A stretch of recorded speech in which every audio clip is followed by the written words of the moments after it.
Hello, seja bem-vindo ao podcast Conversas da IT, episódio número 5.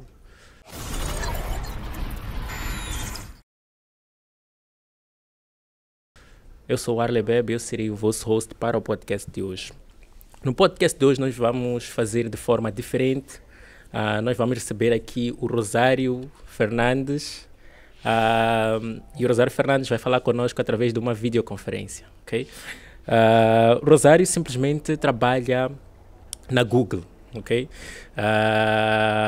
Ele é Developer Relationships Engineer no Firebase. E ele está diretamente na Google, está na UK, ok? Então, seja bem-vindo, Rosário. Thanks, Harley. Thanks pelo convite. Ok. É uma honra te receber aqui através dessa videoconferência. Rosário é uma das mentes mais brilhantes de Moçambique quando se trata de tecnologia.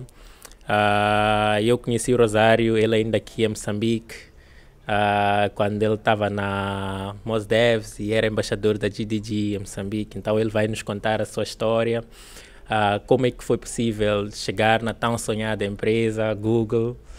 E, mais ou menos isso. Espero que estejas à vontade aí. Como é que está? Que horas são aí elas? Qual é o tempo de diferença entre Moçambique e UK? Temos diferença de 1 hora só. Ok, 1 hora de tempo. Não. Então, Rosário Fernandes, quem és tu? Rosário. Bom, Rosário Fernandes. Bom, como disseste, sou Developer Relations Engineer na Google. Fora isso, acredito que já fiz muitas coisas antes de Developer Relations Engineer. Já trabalhei como Software Developer, Mobile App Developer, várias outras coisas que se calhar certeza que poderemos conversar. Como disseste, vivi muito tempo em Moçambique. Acho que a maior parte da minha vida vivi em Moçambique, mais de 20 anos, e recentemente mudei-me para cá, para o UK, faz já 1 ano. Eu sei muito bem que tu trabalhaste também na Vodacom antes de ir para a Google. E tu trabalhaste particularmente no projeto Bazara da Vodacom, que é o e-commerce da Vodacom, Certo. right? E antes disso também tiveste algumas experiências em outras empresas, Champier, e trabalhaste também com a própria Mosdevs. Se calhar até começamos por aí de trás. Como é que tu entras na Mosdevs? Minha experiência com a Mosdevs foi interessante, mesmo porque começou quando eu estava a fazer um estágio em 2015. Eu estava a estudar no instituto, eu fiz instituto técnico, então não fiz 11ª nem 12ª classe. Ok. Saí da 10ª classe para o instituto técnico. E em 2015 eu já estava a terminar o instituto e parte do currículo, né, diz que tu ao terminares todas as cadeiras tens de fazer um estágio, é obrigatório. Ok. E eu estava mesmo preparado já para procurar um estágio quando a diretora do instituto, na altura ela teve que falar com o meu encarregado, né? Porque na altura eu era menor de idade, tinha 17 anos. Ok. E a diretora falou com o meu encarregado a dizer que havia uma oportunidade de estágio numa empresa e que seria que a empresa foi diretamente falar com a escola à procura de um estudante que podia ocupar essa vaga e a escola decidiu pegar o melhor estudante do curso de informática nesse caso. Ok. E como eu tinha as melhores notas, pelo menos na minha turma, foi por isso que escolheram-me e eu comecei a estagiar nessa empresa. E foi nessa empresa em que um colega que estava lá falou-me da comunidade, porque quando eu comecei nessa empresa eu estava a trabalhar com Android. Ok. E eu era beginner, era novato em Android, não sabia nada de boas práticas, escrevia o pior código possível, de certeza, cheio de bugs. Então, esse meu colega disse, tipo, olha, se quiseres melhorar teus skills em Android, posso recomendar a comunidade de GDG, que é, tipo, costumamos ter eventos, falamos sobre Android, falamos sobre outras coisas, acho que vais gostar se começares a participar. Então, decidi participar. Um dia fui lá, estavam a ter um evento, por acaso o meu primeiro evento que participei é o chamado DevFest, que é tipo um evento um bocadinho, digamos, grande, no sentido de abriga muitas pessoas. Acho que naquele evento tiveram umas 50 pessoas e também a duração do evento costuma ser quase todo dia, é uma conferência mesmo. Ok. Então foi a minha primeira experiência. Em que ano Fui para foi lá só para. Foi em 2015. Lembro que foi nos finais de 2015. Ok. Fui lá só por curiosidade mesmo. Tipo, queria aprender e tal. Lá partilharam os grupos do WhatsApp, os fóruns e tudo mais. Fui seguindo, entrei no grupo. E no grupo ia interagindo. O pessoal costumava colocar dúvidas. Eu também às vezes colocava dúvidas. E por coincidência, sempre que as pessoas colocavam dúvidas, eu às vezes conseguia responder. Ok. Com o pouco que eu sabia, eu tentava dar uma resposta. Então, isso chamou a atenção dos organizadores, né? No caso, na altura, era o Dário Mongoy. Ok. Então, chamou a atenção dele, tipo, eu estar sempre ativo no grupo do WhatsApp. Depois também participei dos eventos seguintes e tal. Foi quando já no final de 2016, nem era bem no final, foi por aí em agosto, o Dário falou comigo, disse que precisava deixar o grupo e precisava de alguém para lhe substituir.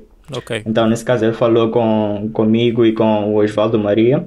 Ok. E então nós tornamos os novos organizadores. E foi por via do GDG que depois cheguei a Mosdevs, porque quando tornei-me organizador do GDG, a Mosdevs também estava num processo de trocar de organizadores. E, no entanto, eles precisavam de mais pessoas para dar suporte, mais voluntários, para ajudar com a organização dos eventos e tudo mais.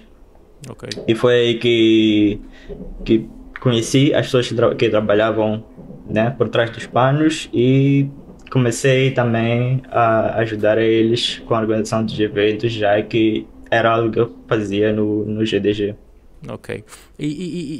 Ok, tu estavas no instituto, acabaste tornando-te uma referência lá no instituto e tu tiveste aquele estágio. Mas o teu primeiro contato com programação foi na tua formação ou foi antes disso? Eu costumo dizer que foi na formação, porque não costumo contar aquele tempo em que eu fazia por forma de curiosidade.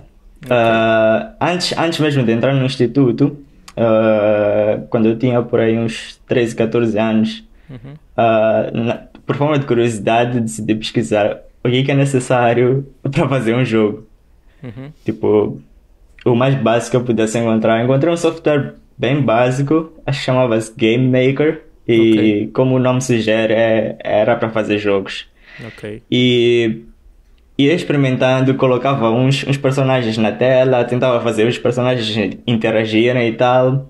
Não percebia nada daquele código que estava ali, só copiava da net, colava e esperava que funcionasse. E o que acontecia muitas vezes é que eu editava tanto o código, ia fazendo save. Às vezes escrevia mal o código e dava um bug. E como eu já fiz save, não tenho como fazer undo. Então foi. Fica à vontade. Não, eu só queria entender, tipo, esse game developer era código mesmo? Naquela altura? Era código. Eu não percebia nada do código, mas era código sim. Eu copiava da internet e colava. Ok. Mas eu não percebia nada que estava escrito ali. Ok. Por isso que eu não costumo contar muito esses tempos do game developer, porque era mesmo. Eu não tinha noção de nada. Mas depois disso, a minha primeira real interação com o código foi no instituto. Ok, ok. E tu estavas a fazer o curso de informática no instituto, né? Da IT. Sim, estava a fazer o curso de informática. Ok.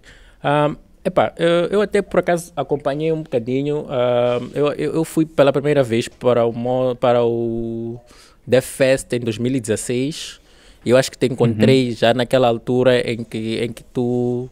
Foi, acho que te encontrei naquela altura em que tu já estavas integrado lá, porque naquela altura tu já estavas a falar, já estavas a dar palestra, e eu até percebi, tu já estavas a falar do próprio Firebase lá, ok? uhum. Daquelas aplicações que tu desenvolvias no Firebase, e naquela altura eu até pensava que tu já tinhas tido contato com isso um pouco muito antes, porque eu te via já com muita propriedade tu abordares esses assuntos. Por acaso esse evento foi o primeiro que organizei com a Mos Devs, Uhum. mas já tinha organizado outros eventos só GDG, sem Mos Devs, e, e o meu conhecimento de Firebase por acaso vem mesmo desse ano, vem de 2016, que foi quando a Google anunciou a nova versão, né, do Firebase. Ah, o anúncio foi mais ou menos em maio, e em maio mesmo eu comecei a experimentar, comecei a tentar usar e tal, e gostei tanto que decidi falar sobre o Firebase nos eventos. Então, yeah, basicamente eu acho que me encontraste no princípio. Ok, ok, ok, ok. E quando tu olhas para trás, tu começaste a desenvolver Uhum. em que linguagem? Quais são as tecnologias que estavam à tua disposição naquela altura que começaste? Então, no instituto, eu entrei no instituto em 2013. No primeiro ano não tinha nada de programação. O primeiro ano era mais aquela coisa de meio que formar uma ponte para quem está a sair da secundária para o instituto, né? Então davam basicamente quase as mesmas cadeiras da secundária. No segundo ano foi quando introduziram Pascal. Ok, ok, Então Pascal foi a minha primeira linguagem. E depois do Pascal, aprendemos um bocado do Visual Basic, que ok. é a linguagem da Microsoft. E era uma versão bem antiga do Visual Basic, era o Visual Basic 6. Ok. Mas a lógica de terem dado isso era mesmo para aprendermos sobre interfaces gráficas, tipo como desenhar um botão, colocar botões e tudo, textos e tudo mais. Ok. Então, Pascal e Visual Basic foram os primeiros e mais tarde, acho que já no último ano, se não me engano, ou no final do segundo ano, foi quando introduziram o Java. Então, a minha primeira linguagem, a linguagem que pelo menos eu passei mais tempo a usar foi o Java durante o instituto, né? Ok. Porque acho que davam 2 semestres só de Java.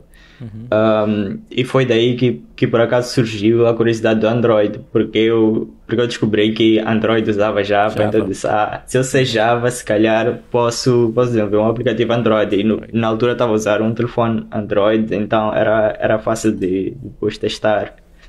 Ok, ok, ok, ok, ok. Interesting. E então tu foste do Java para o Android. Naquela altura, tu tentaste. Flutter foi depois, né? Flutter é agora. Flut- Flutter é muito mais recente, yeah. Ok, ok, ok, ok, ok. E conta, hoje em dia tu estás aí, né? Estás na Google e tal. Uhum. Depois desse processo todo da Most Devs, esse processo em que tu estavas ali a te descobrir, estavas a fazer a tua imagem, tu foste evoluindo, né? E eu vejo que hoje em dia tu Uhum. estás, depois de algum tempo, tu chegaste à Vodacom, depois agora estás na Google. Conta como é que foi, como é que tu saíste de um dev, de uma comunidade, para um dev numa das maiores empresas de tecnologia do mundo. Yeah, foi uma experiência interessante. E acho que muito se baseou na cena de olhar para pessoas que estão tipo num nível mais avançado que eu e tentar tipo me espelhar nessas pessoas e tentar tipo seguir o mesmo caminho. porque na comunidade eu acompanhava pessoas como Dário Mongoy, por exemplo. Dário deixou a comunidade porque porque estava para viajar e ia trabalhar fora. Ok. E uma coisa que o Dário tinha na altura era o badge ou o reconhecimento de ser Google Developer Expert.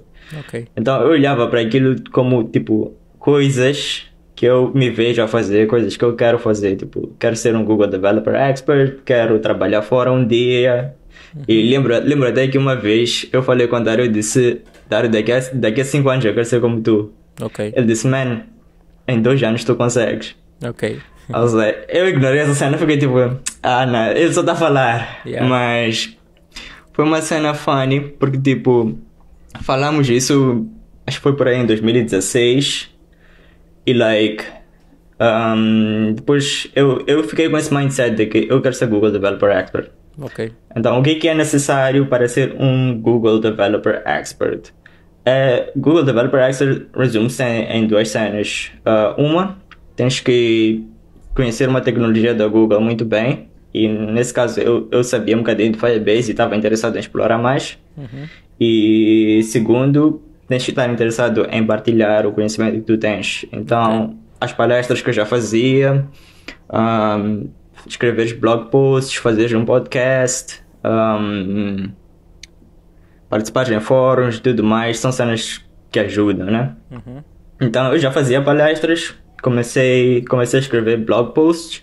Ok. E, por acaso, a experiência de escrever blog posts foi bem interessante, porque eu comecei no princípio de 2016 e eu só escrevia naquela de estou a escrever para Moz, like, eu escrevia em português. Ok. Então eu sabia que eu estou a escrever para Moz, like, quem vai ler essas cenas é people da comunidade, são programadores de Moz que estão a tentar usar Firebase, like, provavelmente vão aprender alguma cena, vão ter algumas dicas. Ok. Mas passou um tempo e eu comecei a ver os views nos meus blog posts aumentar, as visualizações estavam, like, sempre a subir, like, não passava uma semana sem o gráfico das visualizações subir. Ok. E comecei a receber mensagens de brasileiros, mensagens de portugueses, angolanos, like, parece que toda a comunidade que fala português estava a ler meus blog posts, like. Ok. Yeah. Foi uma experiência bem interessante. E fora isso também comecei a participar em fóruns, nesse caso Stack Overflow. Comecei a responder questões sobre Firebase no Stack Overflow, que também era nice, porque meio que me obrigava a saber o que eu não sei. No sentido de, eu podia ver uma pergunta e eu ficar tipo, isso aqui é óbvio, vou responder. E eu responder e a pessoa dizer, não funcionou. Ok. Aí eu tinha que descobrir por que não funciona. Tipo, se eu acho que eu sei isso e a minha solução já te dei, como assim não funciona? E eu tinha que procurar pesquisar mais e entender melhor que existem casos. Like, não é uma solução que vai se aplicar a todos os casos. Então tinha que descobrir qual é o caso em que essa minha solução não se aplica e para esse caso qual é a outra solução. Também foi super interessante. Então, like, a maior parte do meu crescimento foi com base nisso. Foi, like, trabalhos como esses. Like, estar a responder questões e tal. Tanto que em 2018 foi o ano em que comecei já a contribuir para o próprio Firebase, porque nós, às vezes fico perdido em como dizer, mas nós temos vários repositórios open source no GitHub, então eu comecei já a procurar contribuir para o open source e Firebase foi uma das cenas que eu comecei a contribuir. E também eu acho que é outra experiência onde também tive a oportunidade de aprender muito, porque tipo, se estás a contribuir para o código de uma outra empresa, tens de seguir os padrões que essa empresa segue. Então nesse caso eu estava a contribuir para um código que pertence à Google, então eu tinha que seguir os padrões da Google e foi também um bom aprendizado. E lembro que na altura foi quando o Dário realmente me mandou mensagem tipo, dude, quero te recomendar para o programa de Experts. E eu Ok. fiquei tipo, uou! Ok. Tipo, aquilo que ele disse em 2016, like, podes fazer em 2 anos. 2 anos. Eu Yeah. realmente consegui fazer em Uhum. 2 anos. Ok. Então, foi um momento em que deixou-me muito feliz. E, like, realmente ele me recomendou para o programa. Yeah. E o programa tem uma cena interessante, que é tipo, o processo de tu seres aceite no programa é feito em 3 fases. A primeira fase é verem se és elegível, Uhum. tipo, se tens feito contribuições, se realmente sabes bem sobre a tecnologia que queres ser expert. Uhum. A segunda fase é uma entrevista com outro expert. E a terceira fase é uma entrevista com alguém que trabalha na Google. Ok. Eu chumbei logo na primeira fase. Que era para ver que se eras expert ou não. Ainda não era suficiente. yeah, Ah. yeah, logo na primeira fase eles disseram, well, tens bons contributos, tens feito like, palestras, tens escrito blog posts, tens muitas pessoas a lerem teus blog posts e tal, mas nunca usaste Firebase em produção. Like, não tens nenhum projeto em que tens vários users, like, mais de 1000 users e tal, então tipo. Yeah. Yeah, se calhar não entendes Firebase como tu pensas que entendes. Ok. Então, Yeah. me ligaram na primeira fase, mas depois foi um processo para voltar a tentar. Tanto que só consegui ser expert em 2021. Ok. Yeah. E vocês já eram embaixadores da GDG naquela altura, então não precisava de Yes. ser expert. Expert e GDG tem algumas diferenças. Quando tu és GDG lead, tu és tipo organizador de um grupo na tua cidade. Ok. Então, tu, tipo, o que é esperado de ti é que tu organizes eventos e tal, cries uma comunidade, cries um espaço para as pessoas poderem, tipo, se encontrar, poderem conversar, trocar ideias, partilhar Ok. experiências e tal.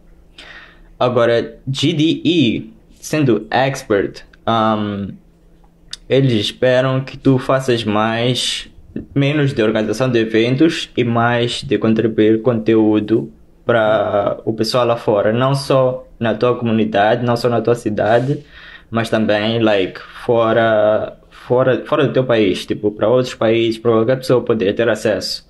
Ok. E eu diria que sendo GDI tens mais benefícios em relação ao GDG. Uhum. Porque GDEs recebem, por exemplo, suporte para viagens. Tipo, se tens uma conferência que queres participar, estás a ir lá para falar sobre uma tecnologia da Google, eles ficam felizes em te patrocinar e, tipo, pagarem tua passagem, pagarem tua acomodação e tudo mais para ires lá e fazeres a tua palestra. Ok. Então era por isso mesmo que eu queria me tornar GD, que era tipo no sentido de expandir mais além do que eu já fazia no GDG. Ok. Mas estando no GDG, vocês eram reconhecidos, né? Havia o reconhecimento, só que não havia tanto suporte assim, certo? Yeah, havia reconhecimento sim, e haviam várias oportunidades de conhecer pessoas fora, né? Por exemplo, em 2017, eles organizaram uma cimeira na Nigéria, em Lagos. E essa cimeira era para todos os organizadores de GDG em África. Ok. Todos entre aspas, porque nem todos conseguiram, não era possível acolher a todos, porque na altura tinham acho que mais de 200 GDGs. Agora acredito que o número aumentou até, mas e não tinha espaço para todas essas pessoas no local do evento. Então convidaram alguns dos organizadores e no caso eu tive a oportunidade de participar e foi bem interessante. Foi minha primeira experiência, tipo, participar de uma conferência fora de Moz. E foi bem interessante conhecer todo o pessoal, tipo, pessoas que fazem o mesmo que eu faço na minha cidade. E eu conhecendo lá pessoas de Botsuana, pessoas de Zimbábue, Namíbia e por aí. Então foi. Ok. Então, e essa viagem essa aí acho que foi suportada, essa cimeira. Yes. Yeah, essa foi suportada. Ok, e na altura, quantos de Moçambique foram? Essa de 2017 só fui eu. Ok. Porque eles estavam a convidar só uma pessoa de cada país. Então, nessa de 2017 fui eu, e em 2018 fizeram outra, se não me engano, foi no Ghana. Não me recordo bem qual foi o país, mas nesse caso o Osvaldo foi na de 2018. Ok. Então, era uma forma de dar a oportunidade dos dois Cada participarem yeah. das conferências. Ok. Então, o teu step foi assim. Tu viste uma comunidade, foste recomendado de entrar numa comunidade, que era o GDG, quando tu saíste da faculdade. De repente, tu entraste nessa comunidade, contribuíste nessa comunidade, viram o teu potencial, te recomendaram a ser... ok, foste elegido para ser um dos líderes dessa comunidade. Só que nesta altura eras apenas o GDG Lead. Então, teu next step foi ser o GDG Expert. Então, depois disso, começaste essa batalha para ser o Expert, que era meio que o próximo passo depois de ser um Lead, né? Ok. E quando é que tu entraste já verdadeiramente para ser um Expert? Você foi em 2021, né? Foi em 2021. A história do Expert foi engraçada porque teve essa primeira vez que me negaram em 2018 e depois fui recomendado mais uma vez em 2020, era durante a pandemia. Ok. Fui recomendado pela segunda vez Pelo e dessa Dário de vez novo? era alguém... Não, desta vez não foi pelo Dário. Foi por alguém da própria Google, alguém que trabalha no próprio Firebase. Ok. Mandou mensagem para mim a perguntar se eu conhecia o programa de Experts. Ok. Eu disse que sim e que já queria fazer parte. Yeah. Então eu disse, vou te recomendar e depois vais seguir o mesmo processo. Acho que já conheces o processo. Eu disse, sim, já conheço. Recomendaram-me e mais uma vez chumbei na primeira fase. Ok. O que aconteceu dessa vez foi que era a altura da pandemia e eu já não era tão ativo na comunidade como antes. Então nessa altura não tinha escrito assim tantos blog posts, né? Ok. Então não tinha nenhum trabalho recente para mostrar. Todo o meu trabalho já era praticamente antigo, né? Porque já fazia mais de 1 ou 2 anos que tinha escrito. Então eles disseram, tipo, já tens apps em produção, mas recentemente não contribuíste, não escreveste nada para a comunidade, né? E tal. Talvez o que podes fazer é continuar a escrever, tipo, ou voltar a escrever nesse caso, e daqui a uns 3, 4 meses vamos voltar a te entrevistar. Ok. Então eu disse, tá bom, aceitei. E foi curioso que depois de terem me rejeitado, acho que mais 1 mês ou 2 depois, eles disseram que estavam a introduzir um novo programa, que é tipo, é um programa que é mais ou menos um programa de preparação para ser expert, que é um programa onde eles veem pessoas que têm potencial de ser expert, só está a faltar uma coisa ou duas. E eles tentam tipo trabalhar com essas pessoas durante 3 meses para ver se melhora alguma coisa, e se melhorar depois eles podem se candidatar. Ok. Então participei desse programa. Fiquei 3 meses com o mentor. Meu mentor por acaso era da África do Sul. Ok. Então era um tipo que é o Peter John Walk. Ele é GD de Firebase na África do Sul. E ele foi me ajudando a voltar a escrever, e ele disse, tipo, dessa vez vamos tentar escrever em inglês. Ok. Porque supostamente era um dos requisitos teres conteúdo em inglês. Ok. Então ele disse, vamos fazer conteúdo em inglês, 3 meses, vamos tentar fazer 1 ou 2 por mês. Se tiveres palestras, faz tuas palestras, mesmo que seja online, porque era a altura de pandemia, né? Então, tu faz as tuas palestras online e tal, e o bom de online é que tens maior alcance, né? Da mesma forma que eu estou a falar contigo de UK aqui, tu em Moz, era a mesma cena durante a pandemia. Eu já fazia talks para Malta, Nigéria, para Portugal e tal. Então, foi essa cena que me ajudou a aumentar minhas contribuições e me tornar elegível. Então foi aí que ele próprio me recomendou para o programa em 2021. E aí finalmente passei e me tornei Yeah. expert. Ok. Fogo. Um, foi um processo e, e depois de conseguir, foi quando eu comecei a pensar, tipo, qual é o meu next step? Tipo, já consegui aquilo que eu queria, que era, like, ser expert.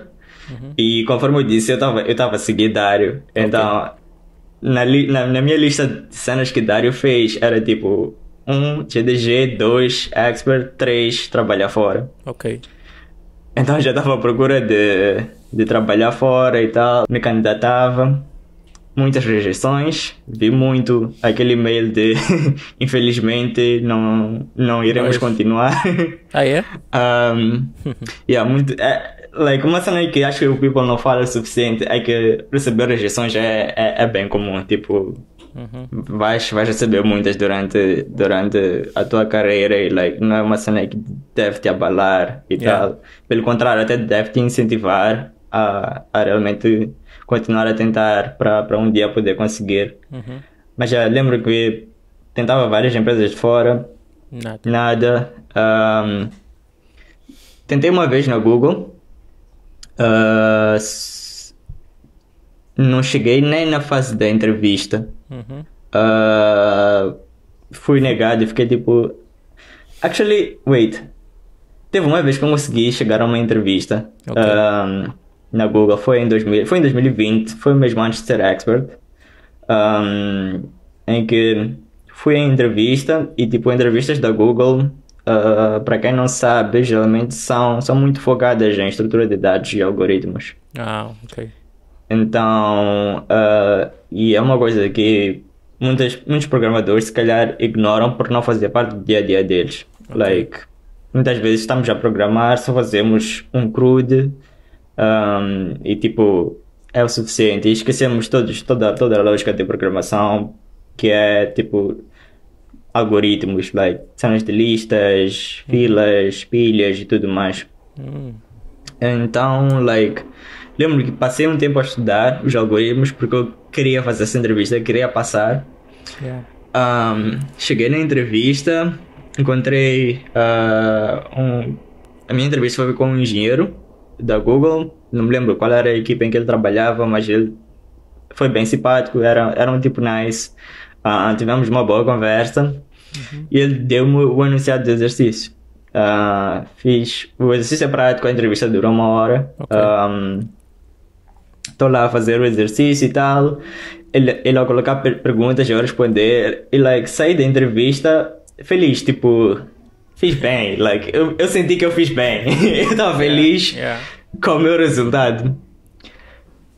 E eles me ligam na semana seguinte e dizem: Rosário, já tenho o resultado da tua entrevista. Eu sim. Eu naquela expectativa, tipo, passei. Yeah. Ele, infelizmente, não passaste. O teu entrevistador disse que fizeste bem a entrevista, mas o problema foi que tem certos casos que tu não cobriste na tua solução.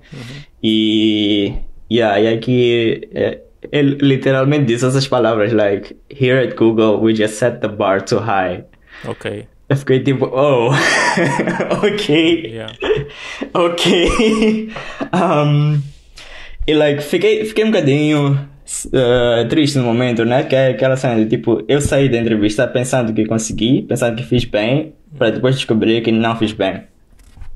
Foi um bocado triste. E eu fiquei tipo, vou voltar a tentar. E a cena que eles têm uma regra, que é tu, quando falhas uma entrevista, só podes voltar a tentar dentro de 12 meses. 1 ano, então. 1 ano depois, yeah. Só podes voltar a tentar depois de 1 ano. Então foi... Eu já tinha noção disso, então fiquei com aquele mindset de tipo... Vou estudar esse ano todo, vou estudar só algoritmos, saber todos os casos que eu tenho que saber. Daqui a um ano vou voltar a tentar e dessa vez vou passar. Ok. O que aconteceu foi completamente diferente do que eu planejei. Mas Não como? estudei Mas durante o porque ano todo. as entrevistas, as perguntas são muito diferentes do início. Yeah, eles não. Tu não tens noção, porque estruturas de dados existem muitas, né? Existem as listas, as filas, as pilhas, Yeah. ah, árvores, mais de 5, com certeza. E tu conheceres, e cada uma dessas estruturas de dados tem seu algoritmo.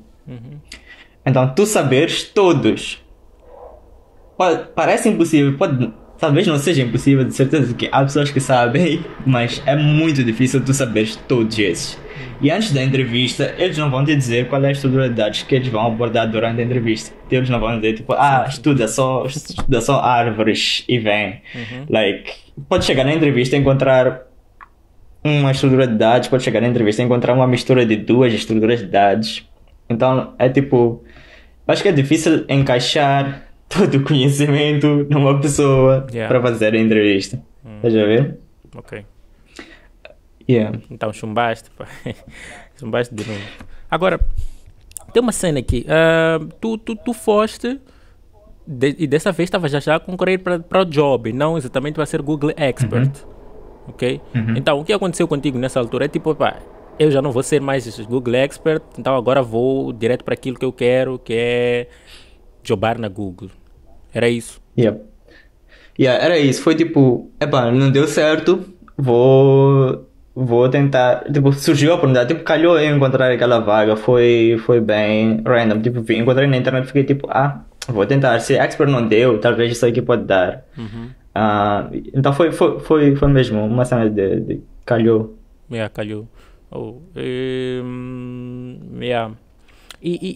Ok, depois disso tu continuaste e tem uma cena aqui que eu até não estou a acompanhar, que é a questão do paralelo, tipo, porque tu estavas a trabalhar nessa altura, tinhas outros jobs.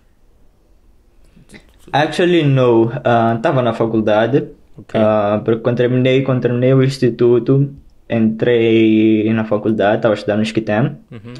Entrei em 2016, então parei, tipo, terminei aquele meu estágio que estava a fazer relacionado a Android e deixei de trabalhar para focar-me nos estudos, né? Então estava durante um tempo só na faculdade Ok. e tinha certas oportunidades às vezes de trabalhar. Entrei numa startup quando estava no segundo ano, fiquei uns 2, 3 meses. Mas meu foco na altura era mesmo estudo. E depois nessa altura em que entrevistei na Google em 2020, estava meio que a fazer tipo part-time na Mos Devs. Na Mos Devs tínhamos começado um projeto que era tipo começar a deixar de ser só comunidade, mas também fazer consultoria. Ok.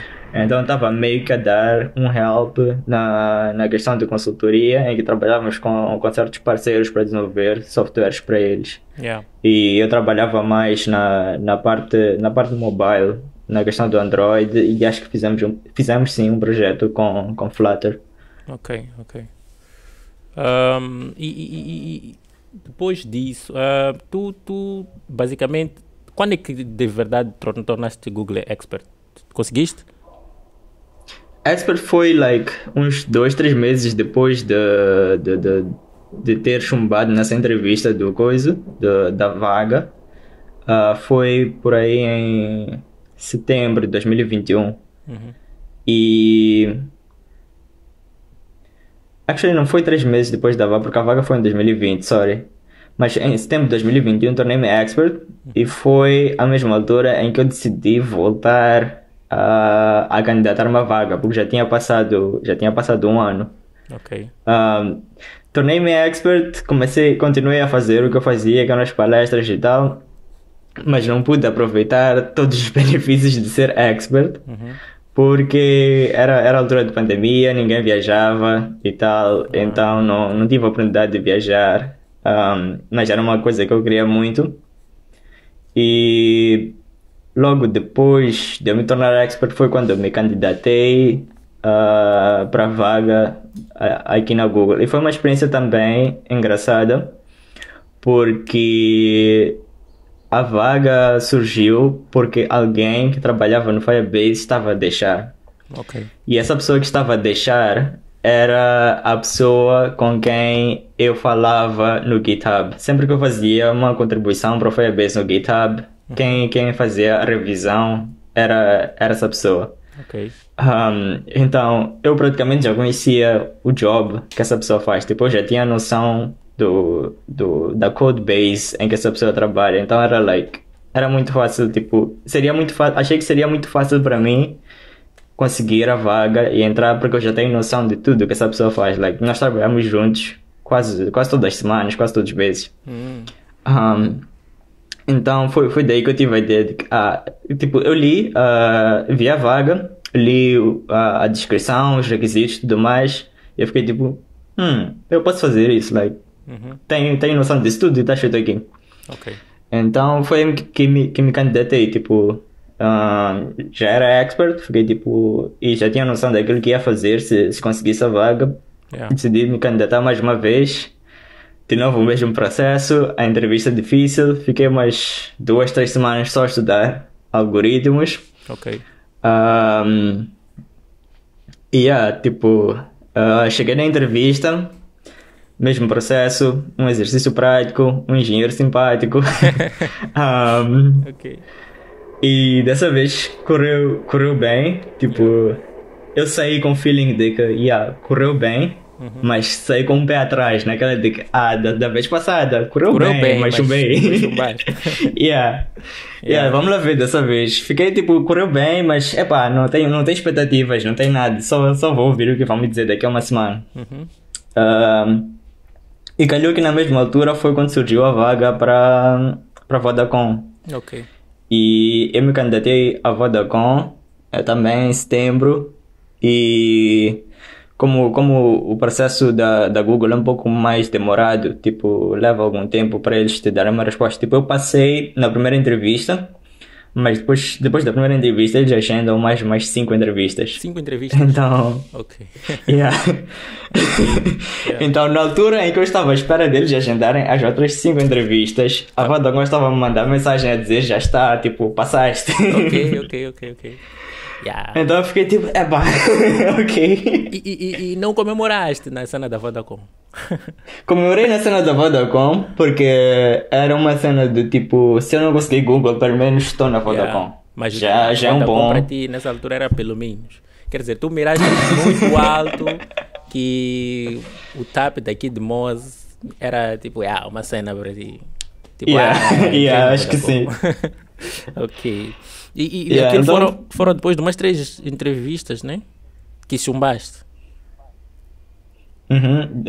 Foram 2 de expert que eu chumbei e uma da vaga. Da vaga, então são 3. Da vaga na Google. Ok.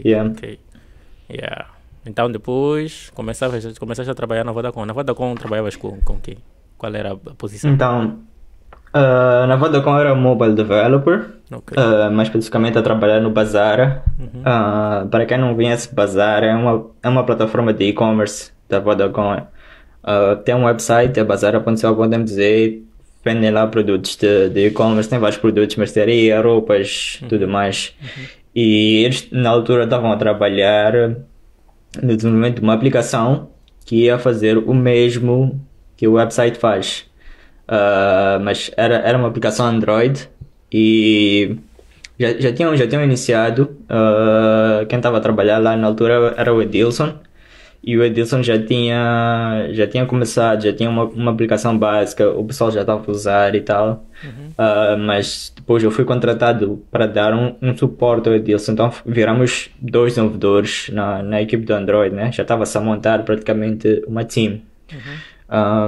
Então, eu entrei para trabalhar no aplicativo, fomos melhorando, adicionando funcionalidades, corrigindo assim alguns bugzitos. E foi assim que eu entrei na Vodacom, era para trabalhar no Bazaar. No Bazaar. E essa aplicação foi ao ar? Tá disponível até agora. E está a ser usada. E tipo, na altura, os pagamentos no Bazaar eram feitos só por M-Pesa. Por razões que podem ser meio óbvias, já que a empresa faz parte da Vodacom, né? Mas depois eles, em algum momento, introduziram suporte para pagamentos com cartões no website, e a app estava meio que atrasada, né? Porque só suportava M-Pesa. E uma das minhas responsabilidades, uma das cenas que mais me orgulho do meu trabalho no Bazara foi ter trabalhado com a cena dos pagamentos com cartões no aplicativo Android. Foi uma experiência bem nice. Yeah. Sabes que essa cena de pagamentos online com cartões aqui em Moçambique é um pouco complexo, porque meio que no mundo já está padronizado, está mais facilitado, usamos Stripe, mas Stripe aqui não funciona. É isso, né? Então, como é que tu fizeste isso? Sem So, fora o Stripe, existem, porque mesmo o Stripe, ele é só um serviço por cima de APIs que já existem.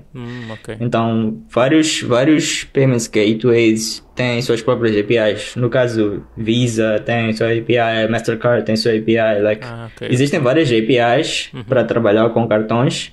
O que o Stripe faz é só criar uma abstração por cima dessas APIs, de modo que um desenvolvedor só tenha que fazer uma vez, se cadastrar na plataforma, usar o Stripe e tal, tanto que o Stripe cobra por transação. Então tu, nesse caso, estás a ser cobrado não só pelo banco, mas também pela plataforma Stripe por estar a usar as APIs deles. Então, no caso do Bazara, o que eles tinham feito, eles tinham já parceria com um banco de MOS. Então, o que eles fizeram foi, o banco providenciou todas as APIs e depois o Bazara só tinha que fazer a integração. Então, foi uma colaboração entre os engenheiros do Bazara com o people do banco. E eles já estavam a implementar as APIs de todos os outros bancos e de todas as outras cenas. Ok. Então tu também E tocaste num assunto interessante que é o Stripe, porque houve uma altura em 2020 tive um meeting com alguém do Stripe que estava interessado em expandir o produto deles para Moz e queriam saber se há oportunidade, se não há, como é que seria. Então falei um bocadinho da minha experiência para eles acharam interessante e disseram que vão pesquisar mais sobre a oportunidade de mercado de Moçambique e tudo mais. Eu disse que seria top, porque muitos desenvolvedores de certeza que gostariam de ter suas vidas facilitadas para implementar, né? O pagamentos online. Mas depois de 1 ou 2 semanas eles retornaram e disseram que fizeram um estudo de mercado e tal, e não seria viável no momento para eles expandirem para Moz. Mas vi que depois disso eles expandiram para vários outros países, então de certeza que provavelmente em breve teremos algumas melhorias. Que bom, pá. Então depois disso Vodacom, compensas ali, pá, e na Vodacom tu meio que desenvolveste tuas primeiras aplicações que todo mundo usava já, aliás, entre aspas, né, que já tinham vários utilizadores. Ou antes disso tu já tinhas aplicações que tinham usuários tão extensos assim como a Vodacom? Antes disso já tinha sim. Na Moz Devs, alguns dos aplicativos que fizemos com alguns parceiros tinham um bom número de usuários, estavam por aí nos 2.000, 3.000, mas acho que na Vodacom foi onde a escala subiu realmente. Subiu um bocadinho mais. Ok, fine. E quando é que surge? Quando é que já te chamam para a segunda entrevista, a terceira? Então, na minha segunda... até foi bem engraçado, porque a minha segunda, terceira entrevista, todas essas outras entrevistas que vinham por aí, calharam na minha primeira semana na Vodacom. Então foi complicado para mim, estou a começar e logo já estou a pedir. Estou a pedir para ter um day off. Fiz as minhas entrevistas em outubro. Eu comecei a trabalhar na Vodacom em outubro de 2021.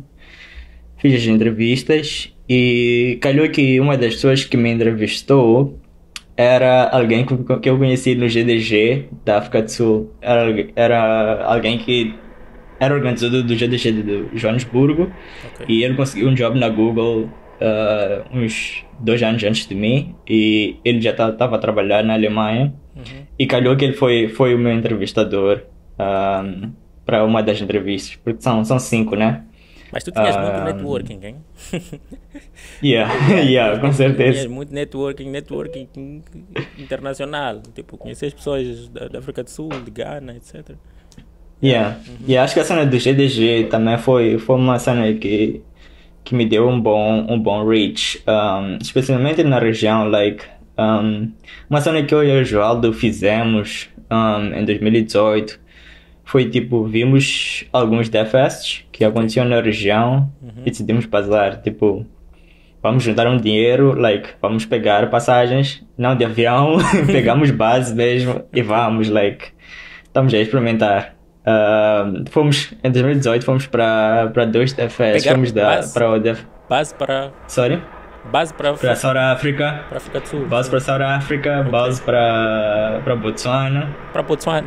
Ah, De base. yeah. Em Ok. 2018 fomos para dois DFS, foi esse do Botswana e foi esse da África do Sul, e os dois Ok. fomos de base. Ok. Ok. Então era uma forma de tentarmos nos conectar com a comunidade, ver o que o outro people está a fazer, como é que o people organiza the fests, e Uhum. foi uma experiência top. Yeah. Interesting. Então, surgiu, ok, estavas ali nos day offs já, a pedir os day offs para ir para entrevistas, né?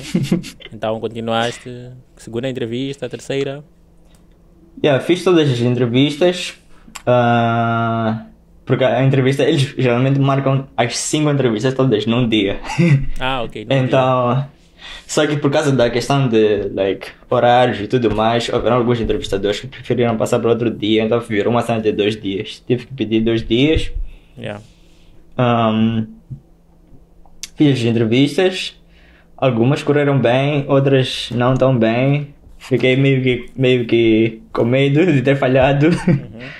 uhum. E depois ligaram-me depois de uma semana a dizer, olha, teus entrevistadores ainda não submeteram todos os resultados, os teus resultados ainda estão a chegar, mas o que eu posso te dizer até agora é que até agora são positivos. Então há uma boa chance de teres passado, mas vou voltar a te ligar quando tiver já os resultados finais. Ok, Tá bom, ok. E recebi os resultados já no final de outubro, quando me ligaram a dizer passaste e tens que ter um meeting com o diretor da team em que vais entrar e só para conversarem, perceberes melhor sobre a team e tudo mais. Mas parabéns, passaste e vamos começar a tratar o processo de visto. Vou-te mandar mais informações. ok, Ok, valeu. Depois tive um meeting com a pessoa que agora é meu manager. Perguntei muito sobre a team, sobre a cultura. E ele queria muito ter esse meeting para me avisar que eu estaria sozinho no meu escritório, no meu local de trabalho. Porque toda a team que trabalha no Firebase está dividida pela América do Norte. Tem algum pessoal no Canadá, tem algum pessoal nos Estados Unidos. uhum. E eu seria a primeira pessoa a estar em Londres. E provavelmente estaria sozinho, mas que eles iam contratar mais alguém para estar comigo, para sermos um par. Ok. Em Londres, nesse caso. Uhum. Então, tá bom, não tem Mas ainda assim problemas. estavas a continuar com o Vou- trabalho daquele com quem tu costumas contribuir com ele no Yeah, GitHub, certo? yeah, yeah. Eu Só estava estarias a ocupar baseado a vaga dele, num outro mas país. ele estava em São Francisco. Ok, Então, agora, ele estava em São Francisco, depois mudou-se para cá, para Londres. ok. Acho por razões pessoais.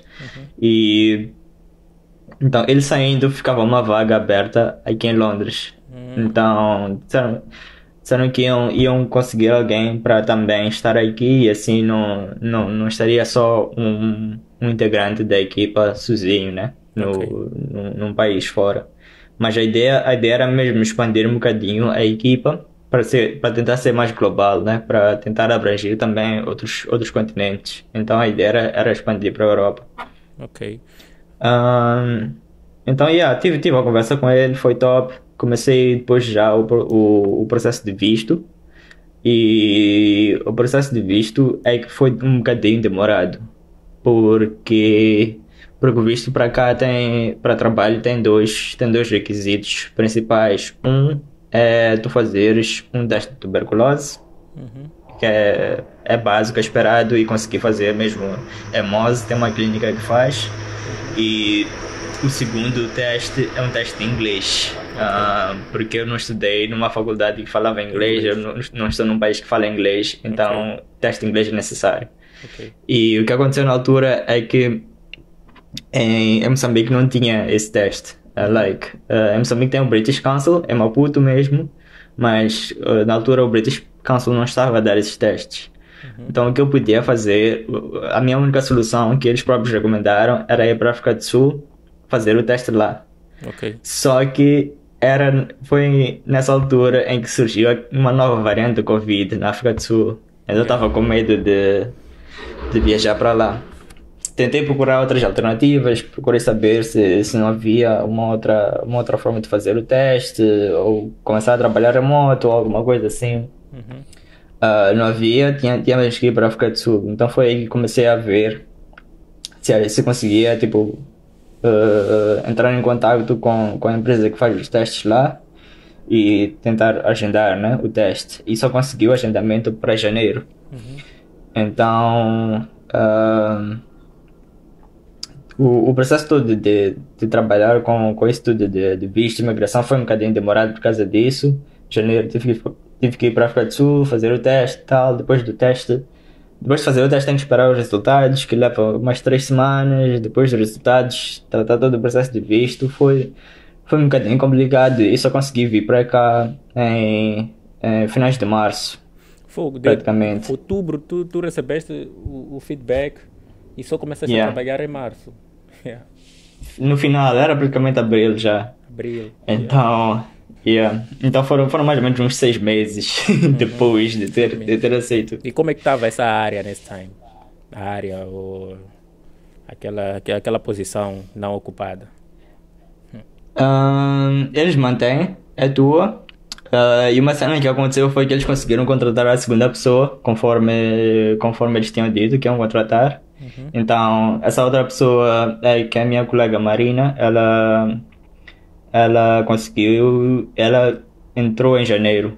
Então quando eu cheguei enquanto ela já estava cá, já conhecia tudo, já like. Então logo que eu cheguei, ela foi me mostrando tipo as cenas, tipo, trabalhamos assim, o escritório é este, e os processos são feitos assim e tudo mais. Então, foi nice chegar lá e encontrar que já tem alguém e só tipo Uhum. chegar e começar a jobar. Ok, então vocês aí são dois. Marina é brasileira, né? Certo? Uhum. Ok, ok, ok. Ok, então quando tu olhas para trás assim, basicamente tu para entrar na Google tu precisaste ser um expert. Para ser um expert tu precisaste ter feito palestras, blogs, contribuir no Stack Overflow, contribuir nos open source projects. Chegaste a fazer podcast? Não, né? Não cheguei a fazer podcast. Então tu fazias só as palestras através do GDG, contribuías lá Uhum. no Stack Overflow, escrevias blogs no Medium, right?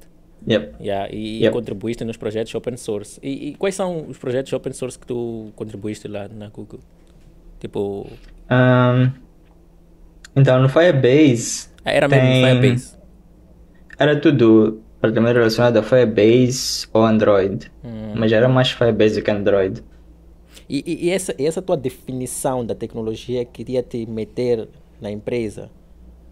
Yeah, foi de grande contribuição, né? Porque tu escolheste o Firebase e Yeah, disseste que, pá, eu vou entrar aqui com Firebase, certo? yeah, de certeza que foi. Yeah, foi, com certeza. E foi uma coisa que eu não esperava, like, eu não imaginava. Eu só escrevia sobre o Firebase porque eu gostava da ferramenta, eu gostava de usar, gostava da tecnologia. Yeah, Achava divertido, achava nice. ok, E, yeah. ok. E tu, depois disso, depois esse todo exercício que tiveste que fazer para entrar, entraste, comemoraste, foi tipo, yeah, né? E entraste na Google de verdade. Yeah. E sabes, tem uma coisa que se fala sempre sobre Google quando aqui fora epá, uma coisa que nunca nos passa despercebida é a questão da cultura Google. Tu sentiste isso? Tu estás baseado numa tu não estás de casa, não estás mesmo na coisa presencial, né? Estou presencial, sim. Estás presencial, então tu entraste mesmo no escritório da Google de Londres. Ok. Como é que é a cultura? Tem essas cenas todas que nós achamos aqui fora, malta, gym, videogame, etc, etc. Hã? Yeah, tem isso tudo. Foi uma coisa bem. Yeah, a cultura foi mesmo. Acho que chocante não é a palavra certa, mas foi uma surpresa, digamos assim. Yeah. Não só o escritório, como também a forma como eles trabalham, como as pessoas trabalham e tal. Mas começando do escritório, yeah, foi uma cena de chegar lá, ver um edifício grande, várias salas. Os locais onde as pessoas trabalham é open space. Que é aquele setup de tens umas 3 mesas juntas, pessoas sentadas lado a lado, computador e tudo mais. Mas depois temos tipo umas salinhas que usamos para reuniões virtuais, porque a maior parte das pessoas que trabalham na Google tem colegas que não estão no escritório onde eles estão. Então, em algum momento, eles vão precisar de ter uma reunião virtual com alguém fora do país. Ok. Então, essas salas são preparadas mesmo para isso. Já tem lá uma webcam, tem lá um monitor, tá tudo. Tem um setup completo para tu teres um meeting virtual. E depois tens o gym. Se bem que o gym era algo que eu já conhecia da Vodacom. Tipo, é uma experiência que eu já tinha tido na Vodacom. Yeah. Depois tens a sala de jogos. A sala de jogos é like... Na Vodacom até que tem uma salinha, mas não se compara com a sala que eu fui encontrar, que eu vim encontrar aqui. Yeah. Tens a sala de jogos, tens os restaurantes. Acho que os restaurantes foi a minha maior felicidade. Like, Ok. tens comida de borla no escritório, like, não precisas estar a sair, procurar sítio para comer, chegar lá a pagar, depois tu E se tá a calhar falar nem vais daquela gostar da comida comida. fancy mesmo, não é comida de trabalhador, não. Yeah. É comida mesmo, Ok, like, yeah. tá tudo lá preparado, tem todas, assim, tipo entradas, sopas, comida, o prato principal, as sobremesas, tá tudo lá. Yeah, interesting. E uma cena nice é tipo em cada andar tem uma copa, né? E a copa tá toda recheada, tens malta sumos, refrescos, água, tens snacks, malta chips, chocolates, tudo mais, like, tem, like, mas eu posso abrir umas 6 gavetas só encontrar chocolates. É uma cena que foi like wow pra mim. Ok. E aí esse foi a minha experiência chegando ao escritório, mas também a forma como as pessoas trabalham também é diferente. Yeah. Porque eu vinha da Vodacom, eu vinha de outras empresas de moço, né? E aquilo que eu tinha comigo, aquela experiência que eu já tinha tido em Moz era de tipo, vais ao job às 8, às 7 ou 8, acho que todos os meus jobs comecei às 8, vais ao job às 8, sais às 17, tens que cumprir esse horário, vais ter 1 hora ou 2 de almoço, mas tens que cumprir o horário, chegar às 8, sair às 17, chegar às 8, sair às 17. Ok. E estás a jobar, teu job, basicamente, pelo menos para mim como developer, tudo o que eu fazia era ditado por alguém, like, eu tinha que ter alguém, pode ser um project manager, pode ser um team leader, ok, a me dar tarefas, tipo, nesta semana ou nesta sprint estamos a fazer isto, temos essas tarefas, temos que fechar essa ficha, temos que fechar isto, temos que corrigir esse bug. Quando eu cheguei na Google, a cultura era totalmente diferente.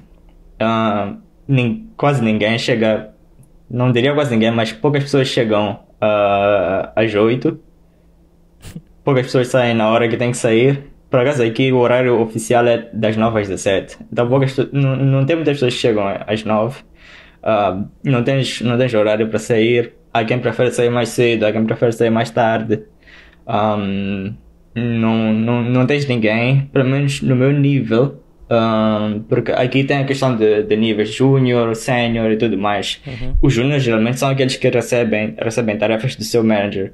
Ok. Mas eu estou acima do júnior e acima do júnior já não é esperado que tu recebas tarefas do teu manager. Tipo, tu já és capaz de ser independente e saber o que é que tu vais trabalhar Ok. durante o semestre, durante o ano e tal. Teu manager, claro, pode tentar te dar tipo, algumas dicas, te dar um alinhamento do que é que basta fazer e depois trabalhar contigo para ter sido tão alinhados.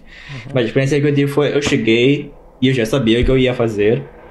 E ao falar com o meu manager, ele só disse tipo, estou a ver que tu praticamente já sabes o que tu vais fazer, então não tem stress, vamos trabalhar nisso, depois vamos falando. E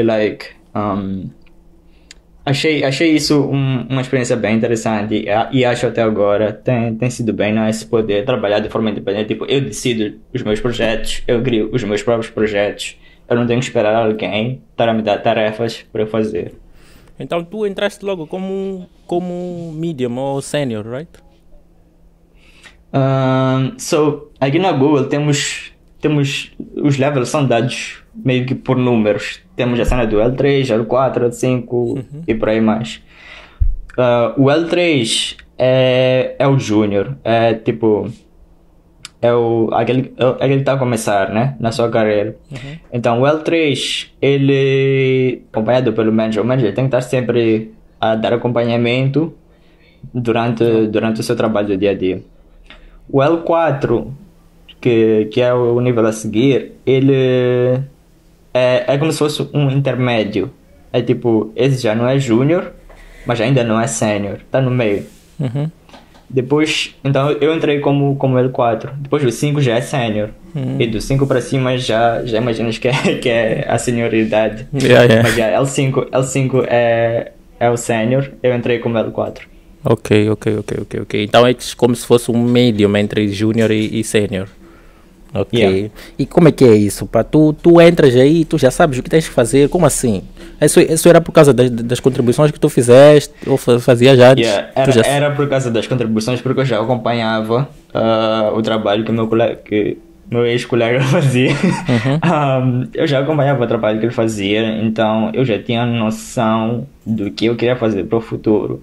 Lembro-me até que uma vez tivemos a conversar no GitHub, porque eu sugeri algo e ele disse, isso vamos fazer, mas daqui a alguns anos, tipo, não podemos fazer agora porque os dados que temos ainda não justificam fazermos isso. Mas daqui a algum tempo vamos fazer. Eu aceitei, tipo, tá bom, tipo, tu é que tens os dados, tu é que sabes das cenas. Então, fiquei tipo, vamos fazer. E quando cheguei aqui, fiquei tipo, lembrei-me desse projeto e fiquei tipo, ei, já quero fazer. Falei com o meu manager e ele ficou tipo, queremos fazer isso mesmo. Então foi uma cena de tipo, eram cenas que nós já planeávamos há algum tempo e agora eu tenho a oportunidade de poder realizar. Então, tu aí entraste para programar mesmo e fazer improvements no Firebase? Acho que tocaste num ponto interessante, que é já a área de Developer Relations, né? Porque Developer Relations acho que não é muito comum, principalmente para quem está em Moz. Se calhar são poucas pessoas que já ouviram falar sobre Developer Relations.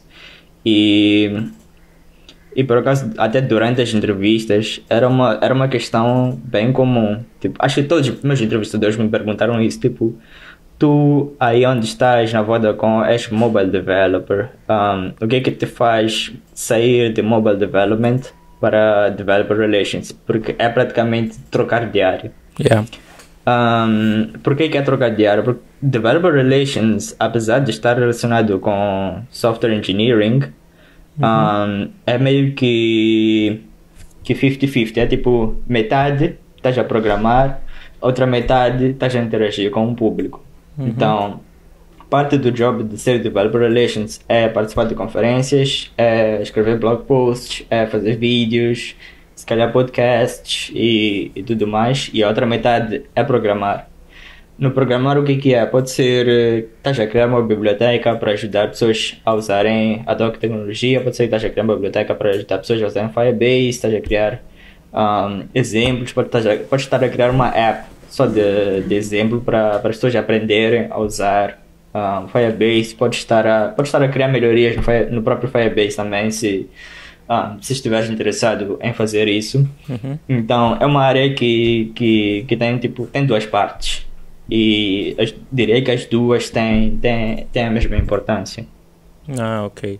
E na parte dev mesmo da coisa, tu entraste, tu eras o que? Android developer. Quais são as tecnologias que tu usavas ali inicialmente, na parte de E desenvolvimento?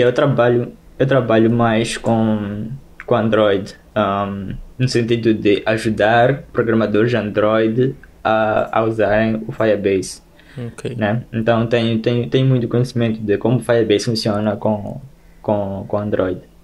ok. E em termos de desenvolvimento como tal, vocês Uhum.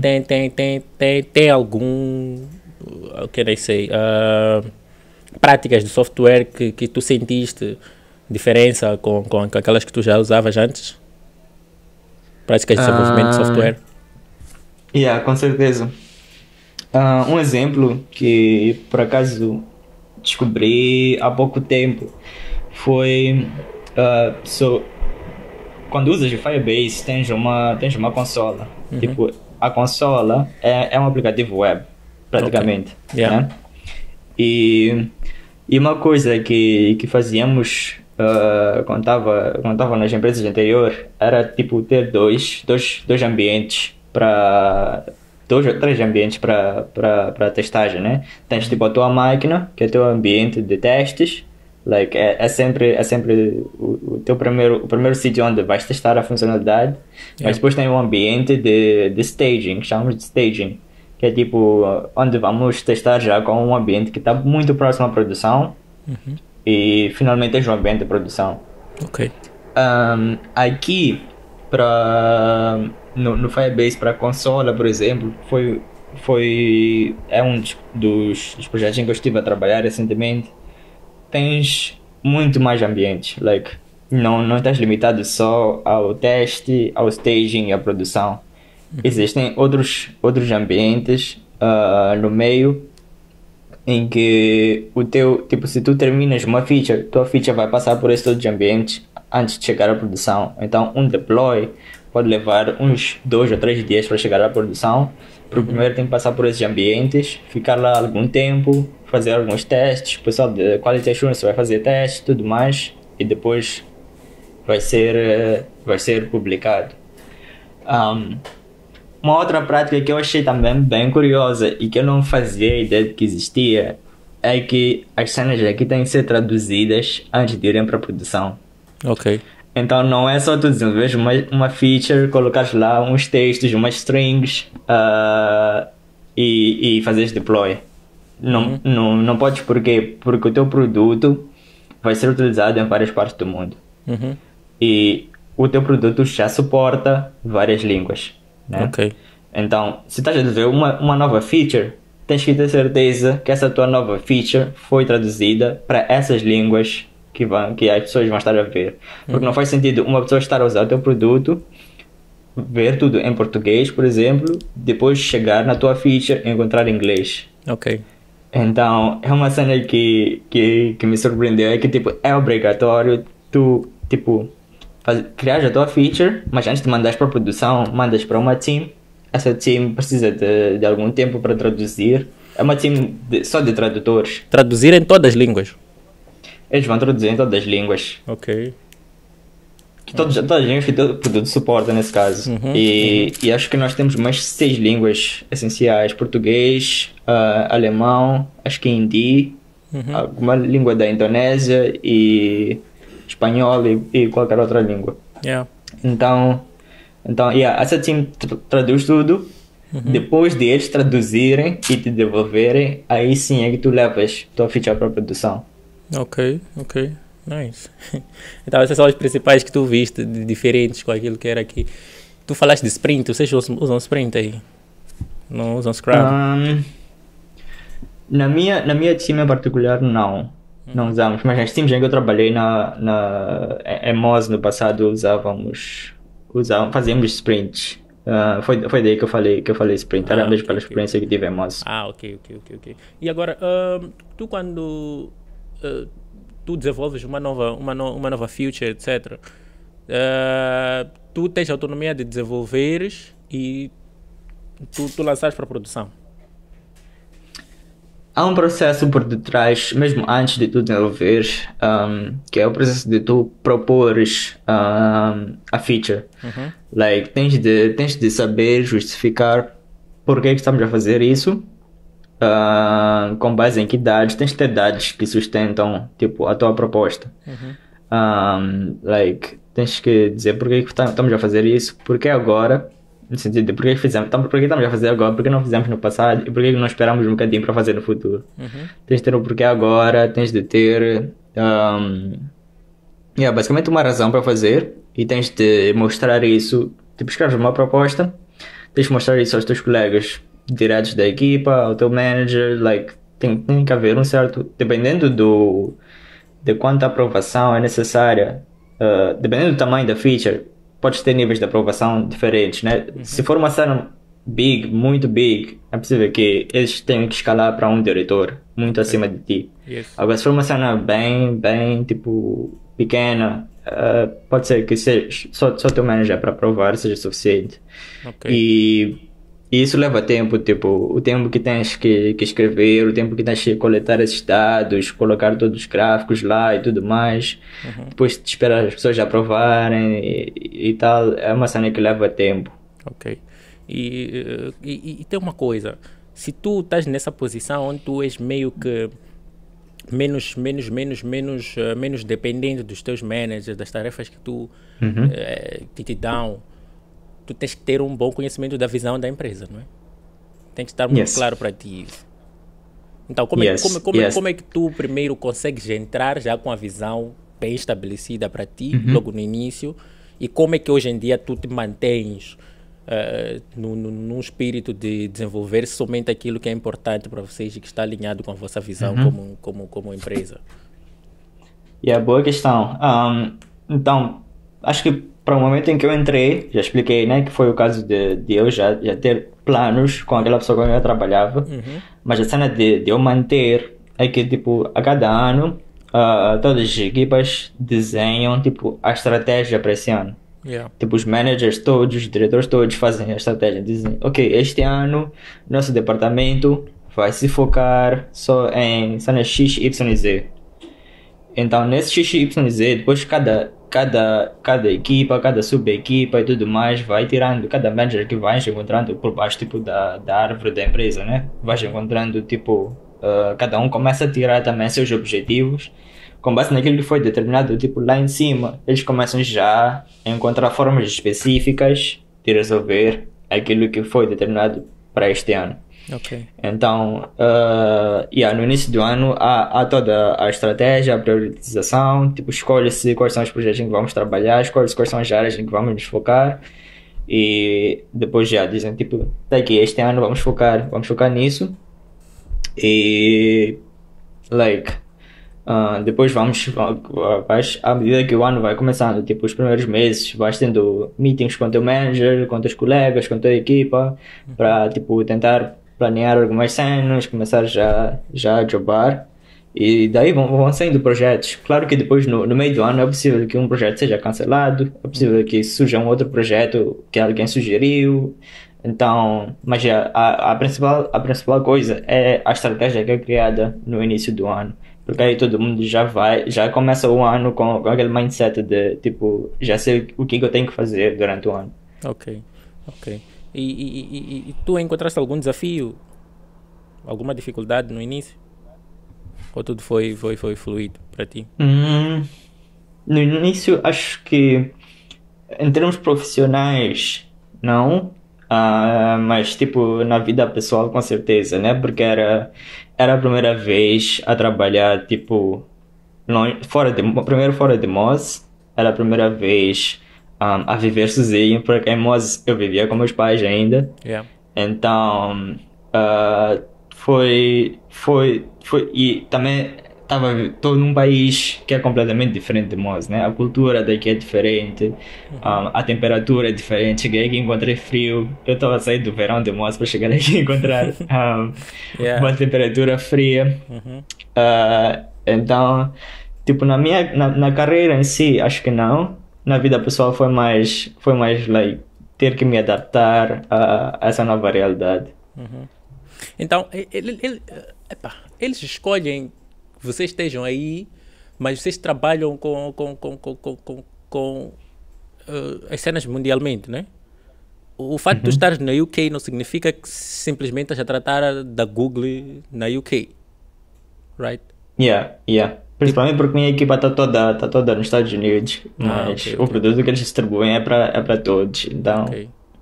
Então, isso é mais um espírito de inclusão que o YouTube se calhar quer fazer, que a Google se calhar quer fazer, tipo, ter bases em todos os países, em vários países, right? yeah, geralmente as equipas que trabalham só localmente são equipas como, por exemplo, vendas. Ah, ok, ok, ok. Não faz sentido eles contratarem alguém para vendas aqui em UK e a pessoa ir vender em Portugal, né?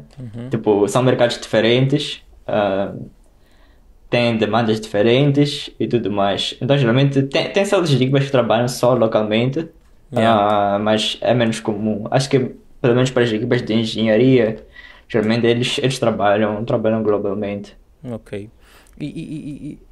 Tá certo.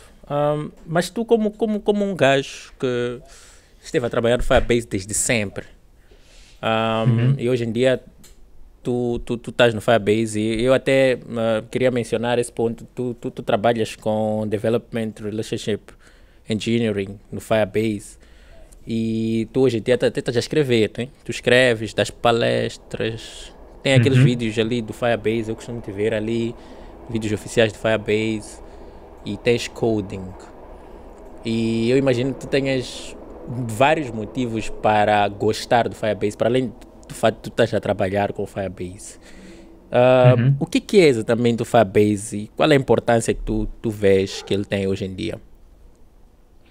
So, Firebase é uma plataforma que contém, nós costumamos dizer, é a plataforma de desenvolvimento de aplicações móveis da Google. Mas basicamente ela contém no Firebase tem vários serviços, vários produtos, várias ferramentas que um desenvolvedor iria precisar durante o desenvolvimento de um aplicativo, seja móvel ou um aplicativo web. Então, se precisas de uma base de dados, tens lá no Firebase. Se precisas de um sistema de autenticação para os seus usuários fazerem cadastro, fazerem login, tens no Firebase. Yeah. Se precisas de fazer upload de ficheiros e tudo mais, tens no Firebase. Se precisas de fazer hosting do teu aplicativo web, tens lá. Se estás a receber vários bugs, se queres controlar a performance da tua app, também está lá. Então, like, eu comecei a usar o Firebase mesmo por isso, pela facilidade que tens. Porque, tipo, antes de eu conhecer o Firebase, tinha muito aquela cena de, vou procurar um serviço de hosting, vou procurar algum provedor que forneça um servidor básico que eu possa, tipo, ter para hospedar a minha app e tal. Quando com o Firebase tu não precisas de muito, né? Não precisas de servidor, não precisas de gerir os recursos e tudo mais, já tens tudo lá preparado para ti. Tu só, tipo, colocas no teu aplicativo e tá a funcionar. Tipo, desde que tu consigas, tipo, escrever o código, vai estar a funcionar. Então, essa é a importância que eu dou ao Firebase. É, tipo, ajuda muito em acelerar o processo de desenvolvimento de aplicações, no sentido de não tens que te preocupar muito com a questão de infraestrutura, tens de te preocupar mais em colocar lá o código do teu aplicativo. Ok. Eu acredito que todos. Basicamente, tu identificas a facilidade como. Facilidade e praticidade como um dos fatores Uhum. que te fazem seres um apologista do Firebase. Yes.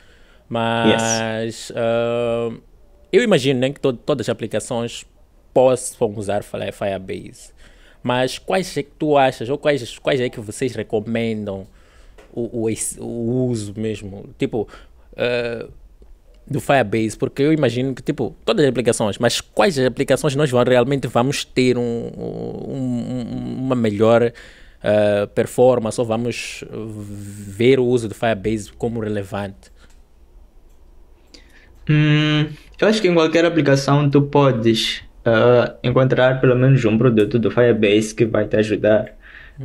Tem dois em particulares que eu sempre falo deles quando alguém me fala que tá a desenvolver um aplicativo mobile, seja Android ou iOS. Um, o primeiro é o Crashlytics, que é tipo é o produto do Firebase que permite tu veres tipo bugs ou exceções que estão a ser lançadas no teu aplicativo, né? A questão de exceptions. Tipo, tu não precisas ter acesso ao dispositivo do teu cliente ou do teu usuário para tu poderes ver qual é a exception que está a ser lançada numa certa tela ou algo assim. Com Crash Lyrics tu tipo, podes só entrar no Firebase e ver uma lista de todas as exceptions que a tua app está a lançar e depois ver mais detalhes, e isso pode te ajudar a depois investigar mais e corrigir no teu código. Ok. Outro produto que é indispensável é o Cloud Messaging, pelo menos no Android, porque o Cloud Messaging meio que tornou-se o standard do Android para enviar notificações. Tipo, se tu decides enviar notificações tipo por conta própria, criar o teu próprio sistema de enviar notificações, o Android tem umas certas limitações. Acho que começou no Android 12 ou mesmo antes, no 9 por aí. Então houveram umas novas limitações que foram introduzidas no Android e o Cloud Messaging virou tipo essencial. Não tens como enviar mensagens sem Cloud Messaging. Existem outros produtos que fazem também o envio de notificações, mas se tu fores analisar por detrás das cenas do que está acontecendo, eles basicamente estão a usar Cloud Messaging também para fazer o mesmo. Ok. Então eu diria que praticamente, independente do tipo de aplicativo que estás a desenvolver, sempre vais encontrar um uso para pelo menos um produto do Firebase. Ok. Certo.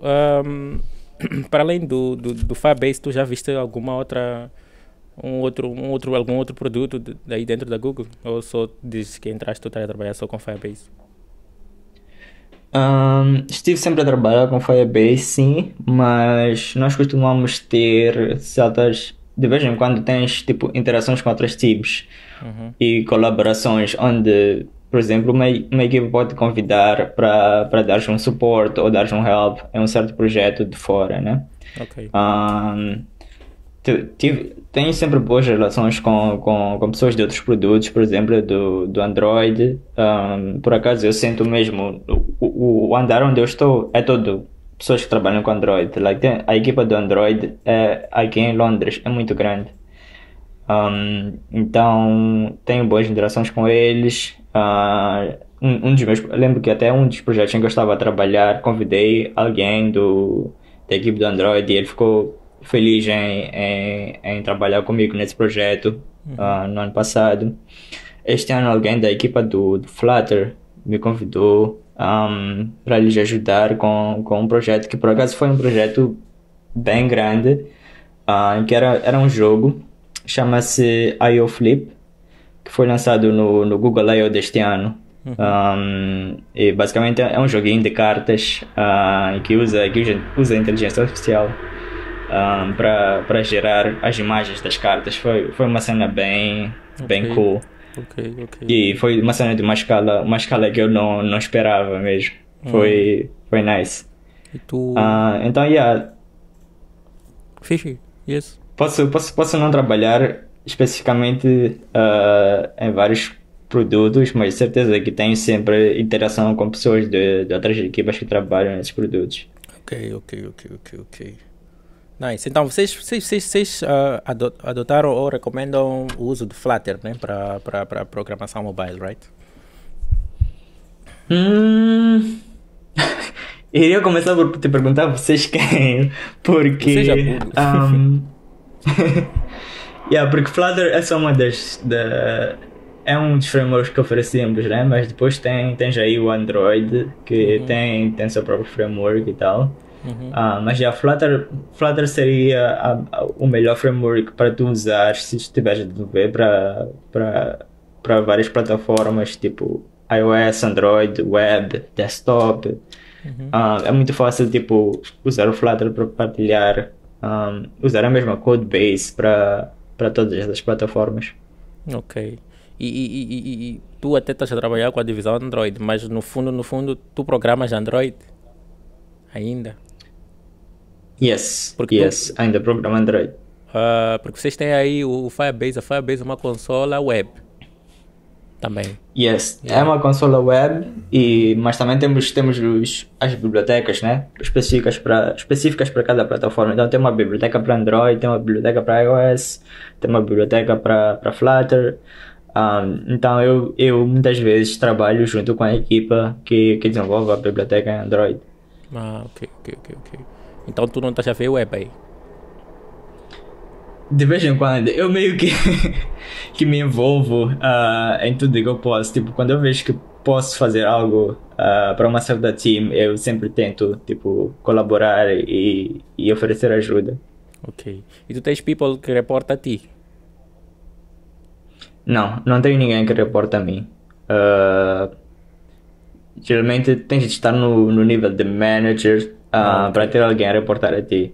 Se bem que aí também tens certas exceções. Tipo, existem managers que podem continuar a jobar e ter pessoas a reportar, e existem managers que viram tipo só managers, no Uhum. sentido de só estão ali para gerir pessoas e para ouvir reportes. Ok. Mas na minha equipa, por acaso, não há esses casos. Geralmente, todos os managers que nós temos são pessoas que também estão a fazer o seu próprio job. Ok. Nice. Vocês têm temas africanos aí próximos da tua equipa? Tens africanos, Como assim, moçambicanos, temas africanos? moçambicanos, tens mais moçambicanos aí a trabalharem na Google, tu conheces? Na Google, tipo, no UK pelo menos tem o Agostinho. Ele trabalha numa outra equipa que é chama-se Health Connect, Ok. que é uma API do Android para questões de saúde. Que começou como uma biblioteca e agora está a ser integrado no próprio sistema operativo. Uhum. O Agostinho já está cá há um bom tempo, está desde 2017 por aí. Uhum. Ok. Sou o Agostinho e a tua colega aí, não é? Aliás, a tua colega não é africana, é brasileira. Ok. Isso. Sorry. Ok, yeah, eu aprendi muito sobre a Google. Tenho estado a aprender muito sobre a Google aqui nesta entrevista. Mas, no geral, como é que tu vês o ecossistema tecnológico aí em UK, aí onde tu estás? Um, é nice, like, tens várias oportunidades. Lembro que quando vim para cá, tipo, mudei a minha descrição no LinkedIn, né? E mudei também a localização. Deixou de ser Maputo, passou a ser Londres. E acho que isso meio que me colocou me fez aparecer no search de certas pessoas, né? Neste Ok. caso de recrutadores daqui do UK. E lembro que quando cheguei cá e fiz essa troca, recebia várias mensagens no LinkedIn de pessoas daqui do UK, de várias empresas a dizerem estamos a recrutar programadores, estamos a recrutar engenheiros, like, muitas, mas muitas mesmo, de empresas diferentes, startups, tanto startups como empresas um bocadinho maiores, né? Uhum. Só no final do ano passado, por aí em agosto, foi quando começou a questão toda dos layoffs em várias empresas. Ok. Eu acho que foi aí em que houve um certo declínio aqui no UK, mas também ouvi de outros países Uhum. que tiveram a mesma experiência em que empresas começaram a despedir funcionários, principalmente engenheiros. Ok. Um, não sei a razão, mas formou-se. Foi um bocadinho doloroso para o ecossistema, porque já era uma questão de tipo: tens engenheiros capacitados, só que esses engenheiros estão a sair de empresas e esses engenheiros não conseguem. emprego de novo, porque todas as outras empresas também estão a demitir seus engenheiros. Ok.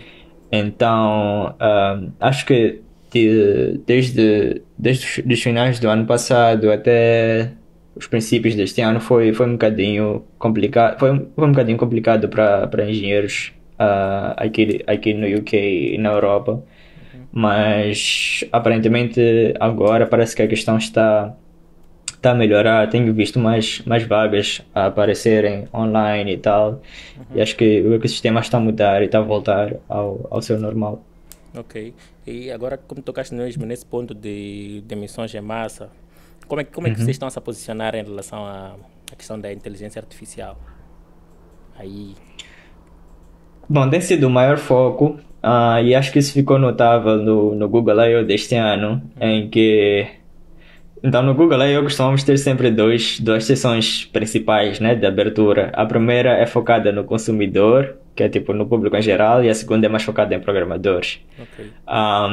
E neste ano as duas sessões focaram-se muito em AI, Ok. em inteligência artificial. Like, toda a sessão foi focada em inteligência artificial e parece que o nosso foco este ano é tudo inteligência artificial. Estamos a tentar. Então, há uma certa expectativa da liderança da Google de ter todas as teams a colaborarem em alguns projetos relacionados à inteligência artificial. Ah, ok, ok. Mas vocês não estão aí a dar um tiro no próprio pé, não estão a criar coisas que depois vão fazer com que sejam demitidos. Ah, porque. Isso, Ah, isso é uma pergunta que nós todos nos perguntamos todos yeah. os dias. Ok, ok, ok, ok. Yeah, porque essas demissões em massa foram basicamente por esses motivos, né? Ou. Ah, acho que nunca se falou o motivo real, né? Ok, Tipo, sempre há uma especulação, dizem tipo, é por causa disto ou aquilo, mas não sei qual é o real motivo da coisa. tá certo. Ok, Rosário, nós já estamos aqui quase no final da entrevista, então eu vou te fazer algumas perguntas já mais pessoais agora, né? Tu, Uhum. tu, tu te sentes realizado? Yes. Ok. Quais são as tuas perspectivas? Tu estás realizado e tu estás feliz onde estás, queres manter-te aí? Ou, tipo, yeah, tens algum horizonte, tu vês alguma coisa? Estou feliz onde estou. Gostaria de me manter aqui pelo menos por mais 3 ou 4 anos. Ok, Meu mindset agora é esse, tipo, gosto de onde estou. Vou tentar aprender o máximo que eu puder. yeah. Vou tentar colher o máximo que eu puder. Daqui a 3 4 anos posso voltar a rever e pensar de novo, tipo, será que ainda estou a gostar? Uhum. Tem algo que eu gostaria de fazer e tal. Mas por enquanto, a minha perspectiva para os próximos anos é essa, é manter-me onde estou. Ok, ok, ok, nice. E tu tens, quando tu olhas para trás, para aquilo tudo que tu já conseguiste conquistar, tu tens quem é que tu agradecerias? Ou quem são as pessoas que tu achas que realmente foram em peças chaves para te ajudar naquilo que tu te tornaste hoje? Uau! Tem muitas pessoas. Yeah, Mas primeiro meus pais. Acho que meus pais foram um dos primeiros que, tipo, não vou dizer que eles, tipo, suportavam a coisa. Claro que suportavam da maneira deles. Às vezes podia não ser visível, mas certeza que eles viam que algo está a acontecer. Porque muitas vezes nós temos aquela coisa de, tipo, ficar horas no computador e nossos pais não perceberem o que está a acontecer, ficarem tipo, ele está a jogar game, ou está a brincar, ou o quê. E acho que o fato de meus pais não puxarem muito por esse lado, não terem ficado tipo, não, tens que sair do PC, tens que ir brincar e tudo mais, meio que ajudou nisso. Um, but also, acho que o meu primeiro colega que me sugeriu a entrar na comunidade é alguém que eu tenho que agradecer, que é o Francisco Joshua, uhum, um, Dário Mungói, claro, uh, Nélio Macombo foi o presidente da Mos Devs, foi o presidente da Mos Devs quando eu entrei para a Mos Devs e é alguém que eu vejo como líder e inspiração. yeah, E mesmo às vezes quando estou a trabalhar aqui na Google, vejo certas coisas que que eu me lembro dele, que eu fico tipo, né, ele fazia isto e ele fazia certo. Na altura nós reclamávamos, nós ficávamos tipo, não, isso aqui não faz sentido, porque não percebíamos a coisa, né? Éramos muito inexperientes. Mas agora com certa experiência eu fico tipo, yeah, isso que ele fazia faz sentido. Ok. Então, yeah, acho que essas são as principais pessoas a quem agradeço. Yeah. Espero não ter esquecido de ninguém. E para quem está a começar agora e está a entrar neste mundo de programação, vê a história do Rosário, se identifica, se inspira, quais são os conselhos que tu darias a essas pessoas? Meu principal conselho é sempre prática. Prática te leva, como dizem, te leva à perfeição. Tipo, estás a aprender programação, queres ser melhor a programação, pratica, cria projetos, vai experimentando cenas, tenta, tipo, uma cena que é sempre, que eu acho muito nice e que eu fico feliz que eu tenha feito, é a cena do open source. Eu acho que, tipo, tu trabalhares sozinho nos teus próprios projetos é bom, é muito bom, porque tu vais estar a desenvolver teus skills, mas tu trabalhas com outra pessoa ou trabalhas com alguém é muito melhor. Tu vais aprender muito mais do que trabalhando sozinho. Então, yeah, prática é essencial. Ok. E começar com quais tecnologias? Tu recomendarias hoje? Boa questão. Há uma pergunta que sempre me fazem, principalmente estudantes do primeiro ano, é sempre que linguagem devo aprender? E geralmente essa pergunta é meio complicada de responder, porque na faculdade sempre vão te dar uma linguagem. Yeah. E acho que a maior parte das faculdades em Moz vão te dar Java, que não é mau, eu acho que Java é nice, mas eu acho que seria muito melhor se dessem uma linguagem tipo Python. Eu gosto de Python pela simplicidade da coisa, tipo Java, um Hello World de Java, tu tens public class, tens public static void, tens muitas palavras para um estudante entender. Enquanto um Hello World de Python é só print. Ok. Então é muito mais fácil alguém entender um print e ver aquele print a executar do que alguém entender toda aquela complexidade do Java. Ok. Eu acho que Python é uma boa linguagem para iniciar. Quanto ao que aprender, eu acho que depende muito do interesse de cada um, né? Há aqueles que começam com web, gostam do web e ficam no web. Há aqueles que começam com mobile, ficam no mobile. Há aqueles que começam com web, depois saltam para o mobile, ou vice-versa. Eu diria, experimentar sempre é bom. Tu vais aprender alguma coisa, vais ter experiência dos dois lados, vais ter a oportunidade de experimentar os dois lados e tu vais descobrir o que gostas. Uma coisa que eu achei bem interessante quando entrei aqui é que aqui tens muitas profissões que eu não via em Moz. Developer Relations Engineer é uma delas. Segundo, tem Technical Writers, que é tipo, são pessoas que dedicam-se só a escrever documentação. Tipo, para documentação dos produtos da Google, do Firebase e tal, tem equipas que são dedicadas só a escrever aquela documentação. Ok. Tipo, o trabalho deles não é só escrever, mas também tentar entender o produto. Eles são como se fossem os primeiros a usar os produtos. Ok. Eles têm que entender o produto, saber como usar e procurar uma forma fácil de explicar esse produto a alguém e escrever. Então, eu acho que, muitas vezes tu podes começar numa área, depois estás lá por algum tempo e percebes que não é a tua área, e depois descobres que existe uma profissão que tu nem sabias que existia, que faz aquilo que tu gostas. Ok. E depois vais acabar mudando e tal. Mas já experimentar com tecnologias é sempre cool. Ok. É certo, Rosário. Epa, nós aprendemos muito nesse podcast. E realmente espero poder te receber noutros podcasts onde nós vamos falar de temas específicos. Eu particularmente ainda preciso entender bem o Firebase. É uma tecnologia que eu já usei, mas hoje em dia se calhar não tanto. Então preciso de entender o real real goal da cena.